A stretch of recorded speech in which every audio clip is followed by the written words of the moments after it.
تیرا دودھ کہاں سے اترا ہے, تیرا بچہ کدھر ہے جو پیدا ہوا تھا, وہ کدھر غائب کیا, کہ یہ وہ بچہ تو نہیں. اب یہ سارے مسنگ لنکس ہیں, کس طریقے سے ان کی عقل معاف ہوئی.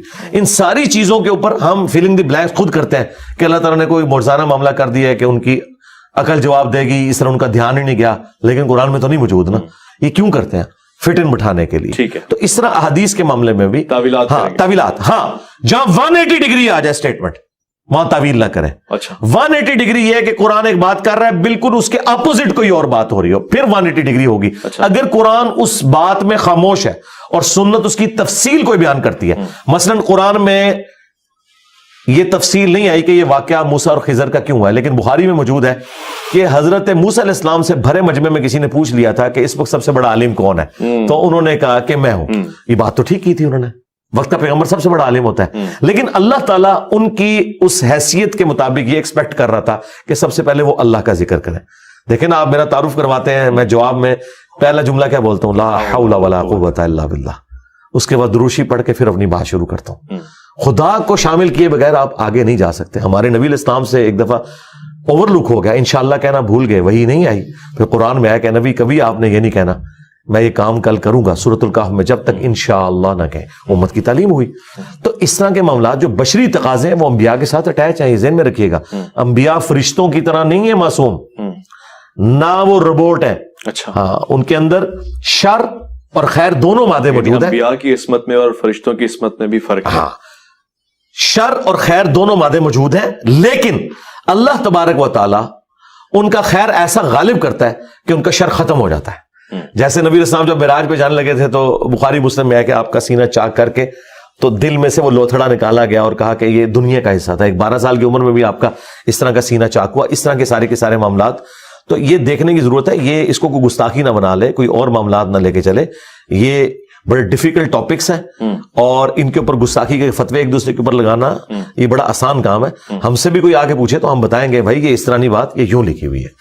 سامنے نہیں ہے تو اسے مدد نہیں مانگ سکتے, یا کوئی اور دوسری آیت میں بھی نہیں ہے, کسی حدیث میں بھی نہیں ہے اس طرح یہ تفصیل کہ اگر سامنے ہے تو مانگ سکتے ہیں, اگر پیچھے ہے غیب میں تو نہیں مانگ سکتے. آیت تو مطلق ہے, دونوں کو صورتوں کو شامل ہوتا ہے, چاہے اس دنیا میں ہو, چاہے ٹیلی فون پر ہو, پردے کے سامنے ہو, پردے کے پیچھے ہو, یا عالم غیب میں ہو, کسی طرح بھی ان سے مدد نہیں مانگ سکتے. تو آیت کا مطلب یہی ہوا, مطلق ہوا. اس کی تفصیل کیوں نہیں بتائی رسول اللہ صلی اللہ علیہ وسلم نے کسی حدیث میں یا کسی دوسرے آیت میں؟ اور 700 سال تک ابن تیمیہ کے آنے تک مسلمانوں کو کیوں نہیں پتا چلا؟ اگر واقعا آیت کا مطلب یہی ہے, کوئی دوسرا بیوقوف ہے, امت کے رسول اللہ صلی اللہ علیہ وسلم کے امتی نہیں تھے, ان کو کیوں نہیں پتا چلا اس آیت کی تفسیر؟ سمجھ میں آ رہے آپ بات کو؟ آیت تو پڑھنا ایاک نعبد و ایاک نستعین, اور اس کی تفسیر میں لکھنا کہ یا علی مدد بھی ثابت ہوتا ہے, عبد القادر جیلانی کو پکارنا بھی ثابت ہوتا ہے, یہ تو بالکل 180 ڈگری رزلٹ ہے نا, اور یہ تو صراحتاً شرک ہے. وہ بالکل واضح قرآن میں آیت ہے. کہتے ہیں جی آپ نے یہ تو بتا دیا کہ صرف اللہ ہی سے دعا مانگیں گے, اللہ کے سوا کسی اور سے دعا نہیں مانگیں گے, یہ کہاں لکھا ہے؟ جی لکھا ہوا ہے, پہلے زمانوں میں نہیں لکھا ہوا تھا. پہلے آپ کے اوپر کوئی اللہ نے ایسی چیز مسلط نہیں کی تھی جو آپ کے ان شیطانی وسوسوں کا علاج کرتی, اب اللہ نے مسلط کر دی ہے. لکھا پرانا ہی ہوا تھا, نکالا میں نے.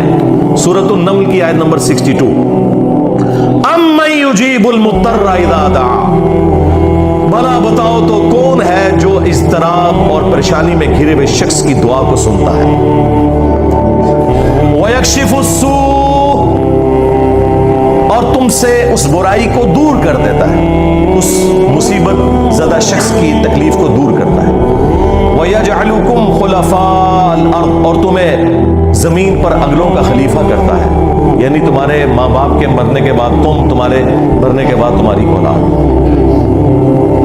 الہم مع اللہ, کیا اللہ کے ساتھ کوئی اور معبود بھی ہے جس کی یہ کوالٹیز ہوں؟ قلیلا ما تذکرون, بہت کم ہی تم نصیحت حاصل کرتے. یہ آیت اس بات کا ثبوت ہے کہ اللہ کے سوا کسی اور ہستی کے بارے میں یہ عقیدہ رکھنا کہ وہ دعاؤں کو سنتا ہے اور مشکل کو دور کر دیتا ہے, گویا کہ اسے خدا بنانے کے, الہ بنانے کے, معبود بنانے کے مترادف ہے. اس کے بعد کسی آیت کی ضرورت نہیں.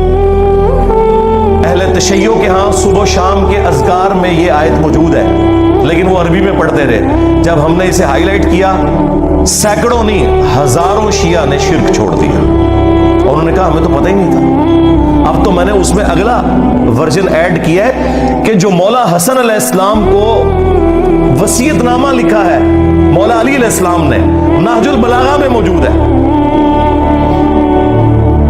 3-4 صفحات پہ پھیلا ہوا ہے، توحید کا شاہکار ہے وہ خطبہ.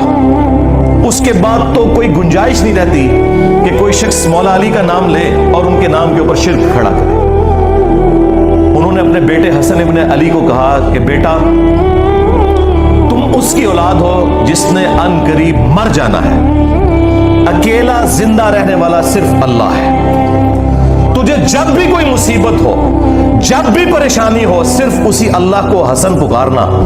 اور میرے بیٹے حسن یاد رکھنا، اللہ کا دربار وہ درگاہ ہے جس نے اپنا کوئی دربان بھی مقرر نہیں کیا. تم ڈائریکٹ اللہ سے مانگو. اگر مولا علی مولا حسن کو نہیں کہہ رہے کہ منو بھی چھپا میں وسیلہ اور توسل تے باقی سارے بابے تے شاہی کوئی نہیں. علی کی طرف سے بات منسوب ہے کہ آپ فرماتے ہیں کہ میں خلاف شریعت کام کا بھی دیکھتا ہوں نا تو مجھے آگ کو چلانے کا دل کرتا ہے، لگتا ہے کہ میں اس کو جو نا وہ آگ پکڑوں اور اس کام کو ختم کر دوں.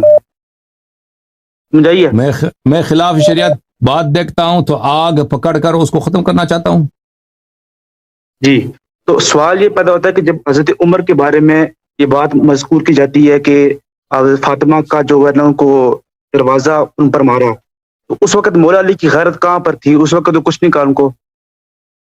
جی ہاں، تو اس کا جواب بہت دفعہ دے چکے ہیں، پھر ایک دفعہ مزید جواب دیتے ہیں نا. آپ سنیے، بہت مہربانی آپ کی. ٹھیک ہے، خدا حافظ. اوکے، جواب دیتے ہیں. 1 منٹ میں کتاب لے کے آؤں.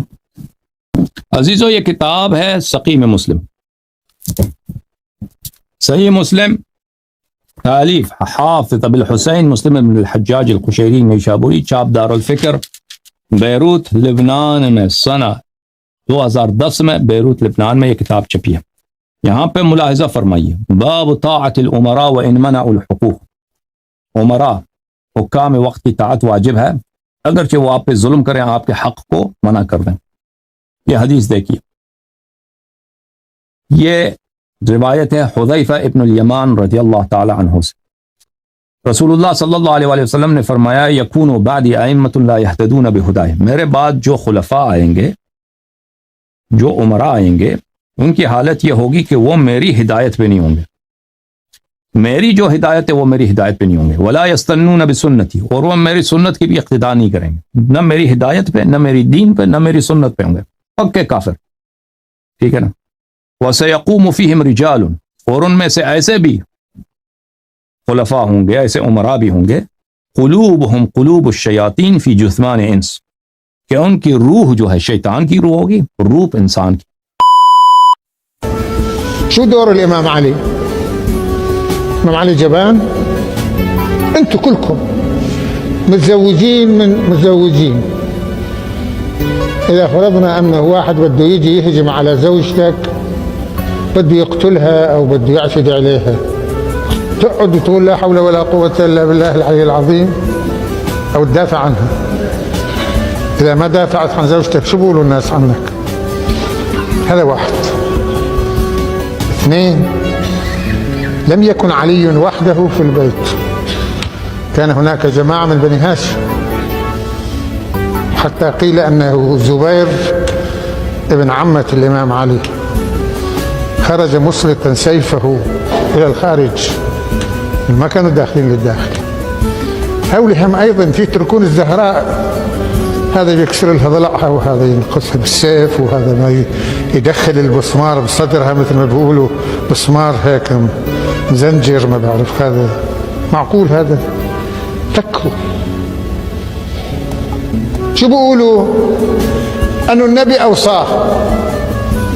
يعني شو معنى النبي أوصاه؟ قال له يا علي قبل ما يموت، إذا يقتلون بنتي حرام عليك تدافع عنها. في واحد عقل عنده عقل يتصور هالشيء؟ أدري موسى معقول النبي بيقول له أنه إذا بدهم يقتلوا بنتي التي هي حبيبة رسول الله أنك لا تدافع عنها؟ ولذلك أنا قلت يا عمي أنا والله هالمسألة ما مقتنع فيها. علامہ خوئی جو ہیں اہل تشیع کے، وہ بھی کذاب سمجھتے ہیں اسے. شیعہ کے نزدیک بھی جھوٹا راوی ہے، لیکن یہ سودا چونکہ وہ ذاکرین نے بیچنا تھا، اور مجھے دکھ ہے بعض علماء بھی یہ سودا بیچ رہے ہیں. شیعہ کے. ان کو تو کم از کم شرم و حیا کرنی چاہیے کہ اس کی سند ثابت بھی ہے کہ نہیں. پہلے تو سند کے ساتھ واقعہ ثابت کریں, اگلی بات تو بعد میں ہوگی. جب ایک چیز ثابت ہی نہیں ہے اور آپ وہ سودا بیچ رہے ہیں اور اتنی بڑی بات کر رہے ہیں, بالکل جھوٹا واقعہ ہے یہ. کوئی سیدنا عمر قاتل فاطمہ نہیں ہے, ورنہ مولا علی پوری زندگی کبھی بھی کمپرومائز نہ کرتے. مولا علی کو یہ حدیث نہیں پتا تھی, بخاری مسلم دونوں میں حدیث ہے, فاطمہ میرے جگر کا ٹکڑا ہے, جس نے فاطمہ کو تکلیف دی اس نے مجھے تکلیف دی, اور جس نے فاطمہ کو قتل کیا ہو مولا علی اس کے ساتھ ہو, اور اپنی بچی کا رشتہ ام کلثوم کا اس کو دے دیں. اور یہ وہ چیز ہے جو شیعہ کی کتابوں میں موجود ہے. وہ تعویل کرتے ہیں کہ جی وہ زبردستی لیا تھا, انکاری کوئی نہیں ہے. ذاکرین انکاری ہو جائے, ذاکرین تو ہے ہی جاہل ہے نا, ان کے پاس تو علم ہے ہی نہیں ہے. حضرت عمر چاہتے تھے میری اہل بیت کے ساتھ نسبت کام آئے مجھے قیامت والے دن, تو حضرت علی سے ان کی بچی کا رشتہ مانگا. تو اس طرح ہوتا. پھر حضرت علی رضی اللہ تعالیٰ عنہ چیف جسٹس کا عہدہ قبول کرتے ہیں حضرت عمر کے دور کے اندر, کہ تو میری بیوی کا قاتل ہے تو ہاں میں تیرا عہدہ قبول کرتا ہوں. اور ناجر البلاغہ سے میں نے خطبہ بتایا, جنگ قادسیہ میں جانے سے روکا ہی مولا علی نے کہ عمر اگر تو مارا گیا تو پیچھے ہمارا ستیہ ناش ہو جائے گا. ان کی جان کو قیمتی سمجھتے ہوتے, اپنے بیوی کی قاتل, اور بیوی نہیں صرف جنتی عورتوں کی سردار. بخاری مسلم میں حدیث ہے میری بیٹی فاطمہ جنتی عورتوں کی سردار ہے, اور ترمذی میں آگے الفاظ ہیں حسن و حسین جنتی نوجوانوں کے سردار ہیں. مجھے لوگ کہتے ہیں حسن اللہ یادی کو جواب دوں, میں کیا جواب دوں اس کو؟ ٹھیک ہے, میں جواب دوں گا تو آپ میرے پر 295C لگائیں گے. آپ لوگ جواب دینا. لوگوں سے لاکھوں روپے چندہ آپ لوگ لیتے ہیں, ٹھیک ہے جی, دین کی خدمت کے نام کے اوپر پوری قوم کو آپ نے آگے لگایا ہوا ہے. تو جب آپ کے اوپر اہل سنت کے منہج پہ کوئی حملہ ہوتا ہے تو مجھے کہتے ہیں آپ جواب دیں. جواب بھی آپ دیں نا. انصاب الاشراف جو ہے وہ امام بلازری المتوفا 289 ہجری کی کتاب ہے, جو پہلے 300 سال کے محدثین میں سے ہیں, لیکن اس کتاب کی صحت کے اوپر اتفاق نہیں ہے. شیخ زبیر لزئی صاحب تو اپنی وفات سے پہلے اپنے رسالے میں اعلان برات کر گئے اس کتاب سے, کیونکہ ان کا موقف یہ تھا کہ اس کتاب کے اندر صرف آپ کو آل امیہ کو بچانے کے لیے روایتیں نہیں ملیں گی, بلکہ اس روایت میں تو حضرت معاویہ کو بچانا بھی مشکل ہو جائے گا. میں اصول برکت کے لیے آپ کو صرف ایک روایت بتا دیتا ہوں جو بلازری نے اپنی کتاب کے اندر لکھی ہوئی ہے, اور ایون مسند البزار میں بھی موجود ہے.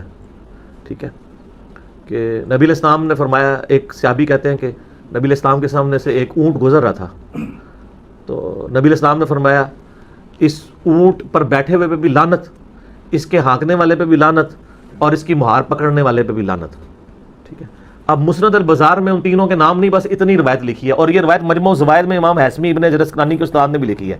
میں ان اماموں سے پوچھتا ہوں یہ آپ نے دین کی کون سی خدمت کی ہے یہ روایت لکھ کے, کہ آپ کتاب یہ لکھ روایت یہ لکھ رہے ہیں کہ اونٹ پہ بیٹھے ہوئے پہ بھی لعنت, ہانکنے والے پہ بھی لعنت, اور اس کی مہار پکڑنے والے پہ بھی لعنت, اور حدیث ختم. بتائیں نا کون ہے وہ بندہ, تو چھوڑ, تو بلازری نے بتا دیا نا کون ہے. ٹھیک ہے, تو ہم کوڈ ورڈ میں آپ کو بتا دیتے ہیں. وہ اونٹ کے اوپر امیر شام کے والد محترم بیٹھے ہوئے تھے, اور اونٹ کو ہانکنے والے جو ہیں وہ امیر شام خود تھے, اور مہار پکڑنے والے امیر شام کے ایک بھائی تھے. تو یہ بلازری نے لکھا ہے, تو آپ ٹھیک لے لیں بلازری سے. یہ اور بھی بہت کچھ لکھا ہے اس نے. تو شیخ زبیر صاحب جو ہے نا پھر اس لیے کہتے تھے کہ اگر بلازری کی کتاب انصاب الاشراف سے اس طرح روایتیں لینا شروع کر دیں گے نا ہم, تو ہمیں پھر ابھی تک تو ہم کا دفاع صحابیت کی وجہ سے کر رہے ہیں, پھر معاملات کچھ اور نکلنے شروع ہو جائیں گے. ٹھیک ہے نا, تو یہ کتاب فراڈ ہے. اس کے علاوہ تاریخ دمشق میں بھی باقی جگہوں میں موجود ہے. شیخ زبیر صاحب نے اپنی کتاب جو فضائل صحابہ میں نا یہ روایت لکھ کے نا انہوں نے لکھا کہ حلال بن یصاف تک اس کی سند صحیح ہے. حلال بن یصاف کا واقعہ کربلا میں ہونا ثابت نہیں ہے, اس زمانے کا آدمی ضرور ہے وہ, لیکن انہوں نے اپنی جان چھڑائی. انہوں نے لکھا کہ سند اس کی صحیح ہے الا حلال بن یصاف, اور یہ ان کا پرانا موقف تھا. بعد میں تو انہوں نے مرنے سے کچھ مہینے پہلے الحدیث رسالے میں لکھ دیا کہ انصاب الاشراف کا اپنے مصنف سے ہونا ہی ثابت نہیں ہے. لہٰذا تو وہ اب میں مکتبہ اسلامیہ والے سے کہوں گا سر وہ فضائل صحابہ میں جو آپ نے یہ کہانی لکھی ہے نا 3 شرائط والی حضرت حسین کے چیپٹر میں, وہ کاٹ دو. وہ تو شیخ زبیر صاحب وفات وقت توبہ کر چکے تھے, اونٹ تک چھاپ رہے ہو, نکال دیں وہ. ٹھیک ہو گیا جی.